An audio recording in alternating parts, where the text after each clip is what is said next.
we're undergoing a soft coup. And the idea is to create a whole new set of laws and ignore the existing human rights laws and other laws under the pretext of pandemic preparedness and the biosecurity agenda.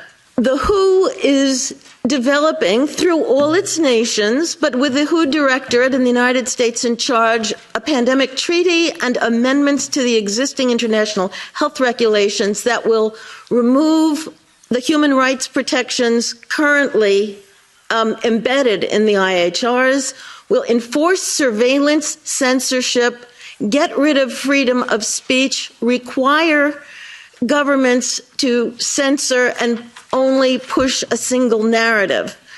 Also, we will be subject, if they can make this work, to vaccines developed in 100 days, which the organization CEPI is planning to do. And one of the people who founded CEPI was Jeremy Farrar, who is now the chief scientist at the WHO, to bring this forward. Other things that the amendments do is to bind the states so they're no longer recommendations but enforceable edicts, provide a liability shield, get rid of intellectual property rights, move supplies from one country to another, enforce digital passports, and the Director General of WHO can demand that a pandemic or a potential pandemic exists. He can just declare it with no standards, and then countries around the world will have to obey.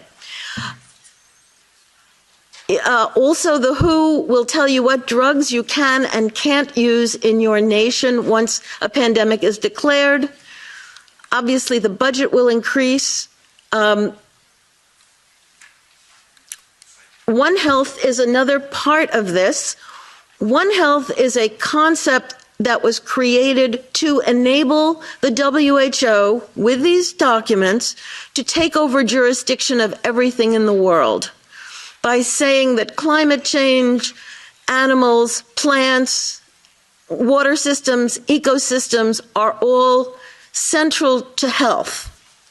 Also embedded in this concept is a peculiar notion that humans are no longer of greater value than animals.